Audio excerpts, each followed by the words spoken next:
ಅಯೋಧ್ಯಾಕಾಂಡದ 18ನೇ ಸ್ವರ್ಗ. ಶ್ರೀರಾಮನು ವ್ಯಸನಾಕ್ರಾಂತನಾಗಿದ್ದ ತಂದೆಯ ಚಿಂತೆಗೆ ಕಾರಣವೇನೆಂದು ಕೈಕೇಯಿಯನ್ನು ಕೇಳಿದುದು.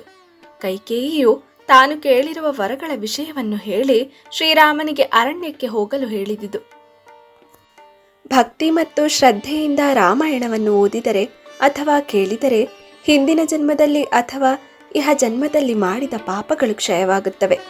ಇದು ಕೇವಲ ಕಥೆಯಲ್ಲ, ನಮ್ಮ ಆತ್ಮ ಉದ್ಧಾರವಾಗುವ ಮತ್ತು ಪರಮಾತ್ಮನನ್ನು ಹೊಂದುವ ಭಕ್ತಿಯ ಶ್ರೇಷ್ಠ ಮಾರ್ಗವಾಗಿದೆ. ಶ್ರೀರಾಮನು ಅಂತಃಪುರವನ್ನು ಪ್ರವೇಶಿಸಿದ ಸಮಯದಲ್ಲಿ ದಶರಥನು ಶುಭಾಸನದಲ್ಲಿ ಕುಳಿತಿದ್ದನು. ಕೈಕೇಯಿಯು ಜೊತೆಯಲ್ಲಿಯೇ ಇದ್ದಳು. ಆದರೆ ಅವನು ಬಹಳ ದೀನನಾಗಿದ್ದನು, ವಿಷಣ್ಣನಾಗಿದ್ದನು. ಮುಖವು ಬಾಡಿ ಹೋಗಿದ್ದಿತು. ಅಂತಹ ಸ್ಥಿತಿಯಲ್ಲಿದ್ದ ತಂದೆಯನ್ನು ಶ್ರೀರಾಮನು ನೋಡಿದನು. ಶ್ರೀರಾಮನು ಸ್ಥಿರ ಚಿತ್ತನಾಗಿಯೇ ವಿನೀತನಾದ ಪುತ್ರನಂತೆ ಮೊದಲು ತಂದೆಯ 2 ಕಾಲುಗಳನ್ನು ಮುಟ್ಟಿ ನಮಸ್ಕರಿಸಿ ಅನಂತರ ಕೈಕೇಯಿಯ ಕಾಲುಗಳನ್ನು ಮುಟ್ಟಿ ನಮಸ್ಕರಿಸಿದನು. ದೀನನಾದ ದಶರಥನು ಭಾವೋದ್ವೇಗದಿಂದ ರಾಮ ಎಂದೊಮ್ಮೆ ಉತ್ಕರಿಸಿದನು. 2 ಕಣ್ಣುಗಳಲ್ಲಿಯೂ ನೀರು ತುಂಬಿದ್ದುದರಿಂದ ಅವನಿಗೆ ಶ್ರೀರಾಮನನ್ನು ಪುನಃ ನೋಡುವುದಕ್ಕೂ ಸಾಧ್ಯವಾಗಲಿಲ್ಲ. ದುಃಖೋದ್ವೇಗದಿಂದ ಕಂಠವು ಬಿಗಿದಿದ್ದು ಮುಂದೆ ಮಾತನಾಡಲು ಸಾಧ್ಯವಾಗಲಿಲ್ಲ. ದಶರಥನ ಮಂದಹಾಸಪೂರ್ವಕವಾದ ಅನುಗ್ರಹವನ್ನು ನಿರೀಕ್ಷಿಸಿ ಅಂತಃಪುರಕ್ಕೆ ಬಂದಿದ್ದ ಶ್ರೀರಾಮನಿಗೆ ತಂದೆಯ ರೂಪವು ಅಪೂರ್ವವಾಗಿ ಕಂಡಿತು. ಭಯವನ್ನು ಉಂಟು ಮಾಡುವುದಾಗಿದ್ದಿತು. ಶ್ರೀರಾಮನು ಆಕಸ್ಮಿಕವಾದ ಈ ಘಟನೆಯಿಂದ ಹಾವನ್ನು ತುಳಿದವನಂತೆ ಭಯಗೊಂಡನು. ರಾಜನು ಅಸಂತುಷ್ಟವಾದ ಇಂದ್ರಿಯಗಳಿಂದ ಕೂಡಿದ್ದನು. ಕಣ್ಣುಗಳು ನಿಸ್ತೇಜವಾಗಿದ್ದವು. ಮುಖವು ಕುಂದಿದ್ದಿತು. ಕಿವಿಗಳಿಗೆ ಯಾವ ಮಾತನ್ನೂ ಕೇಳುವ ಇಚ್ಛೆ ಇರಲಿಲ್ಲ. ಆಹಾರವನ್ನು ತಿನ್ನಬೇಕೆಂಬ ಆಶಯವೂ ನಾಲಿಗೆಗೆ ಇರಲಿಲ್ಲ. ಅವನ ಇಂದ್ರಿಯಗಳಿಗೆ ಯಾವುದೊಂದು ಬೇಡವಾಗಿದ್ದಿತು. ರಾಜನು ಶೋಕದಿಂದಲೂ ಸಂತಾಪದಿಂದಲೂ ಸಂಕಟ ಪಡುತ್ತಿದ್ದನು. ಕ್ಷಣ ಕ್ಷಣಕ್ಕೂ ದೀರ್ಘವಾದ ನಿಟ್ಟುಸಿರನ್ನು ಬಿಡುತ್ತಿದ್ದನು. ಮನಸ್ಸು ವ್ಯಥೆಯಿಂದ ಪ್ರಕ್ಷುಬ್ಧವಾಗಿದ್ದಿತು. ರಾಜನ ಆಗಿನ ಸ್ಥಿತಿಯು ಪೂರ್ವಕಾಲಗಳಲ್ಲಿ ಪ್ರಕ್ಷುಬ್ಧವಾಗುವ ಊರ್ಮಿಮಾಲಿಯಾದ ಅಕ್ಷೋಭ್ಯನಾದ ಸಮುದ್ರನಂತೆಯೂ ರಾಹುಗ್ರಸ್ತನಾದ ಸೂರ್ಯನಂತೆಯೂ ಸುಳ್ಳು ಹೇಳಿದ ಮಹರ್ಷಿಯಂತೆಯೂ ಇದ್ದಿತು. ಯೋಚಿಸಲು ಕೂಡ ಸಾಧ್ಯವಾಗದಿದ್ದ ರಾಜನ ಅಂತಹ ಶೋಕಕ್ಕೆ ಕಾರಣವೇನೆಂಬುದನ್ನು ಚಿಂತಿಸುತ್ತಾ ಶ್ರೀರಾಮನು ಪರ್ವಕಾಲದಲ್ಲಿನ ಸಮುದ್ರದಂತೆ ಹೆಚ್ಚು ಕ್ಷೋಭೆಗೊಂಡನು. ಅವನ ಮನಸ್ಸು ಅಲ್ಲೋಲ ಕಲ್ಲೋಲವಾಯಿತು. ತಂದೆಯ ಹಿತದಲ್ಲಿಯೇ ನಿರತನಾದ ಶ್ರೀರಾಮನು ಅವನ ದುಃಖಕ್ಕೆ ಕಾರಣವನ್ನು ಚಿಂತಿಸತೊಡಗಿದನು. ಇದೇನಿದು?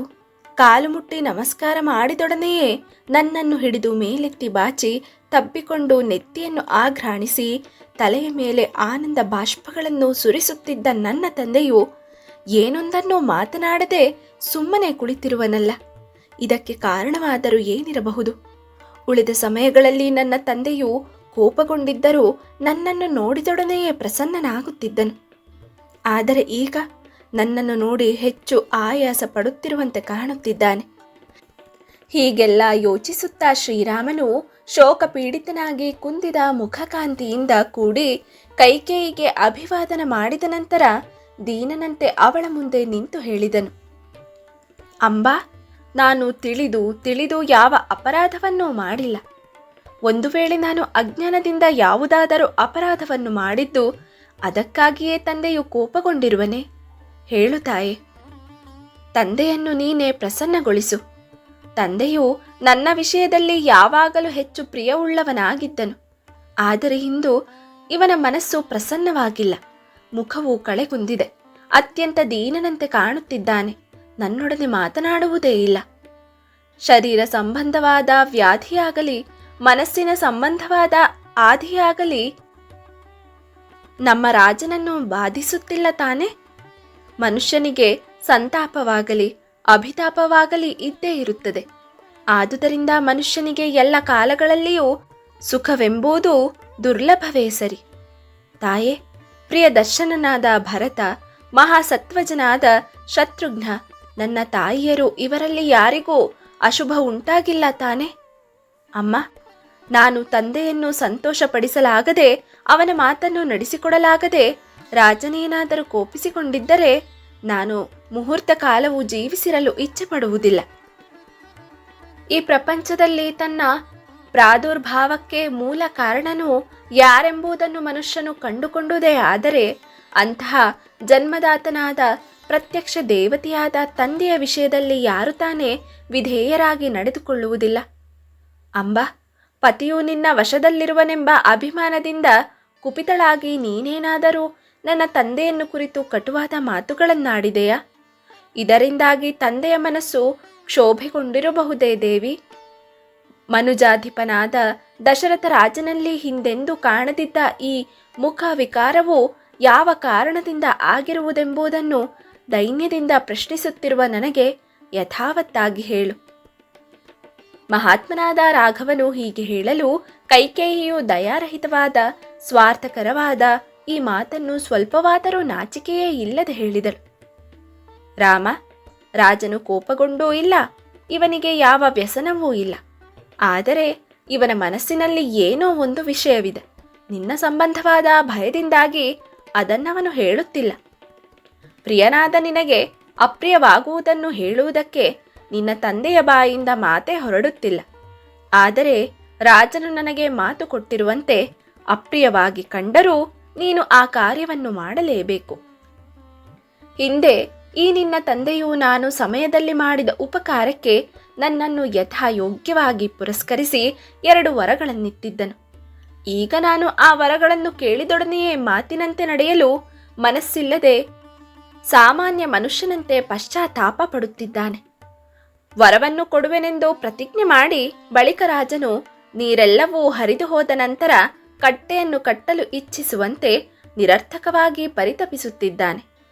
ಸತ್ಯ ಪರಿಪಾಲನೆಯೇ ಧರ್ಮಕ್ಕೆ ಮೂಲವೆಂಬುದು ಸತ್ಪುರುಷರೆಲ್ಲರಿಗೂ ತಿಳಿದ ವಿಷಯವೇ ಆಗಿದೆ.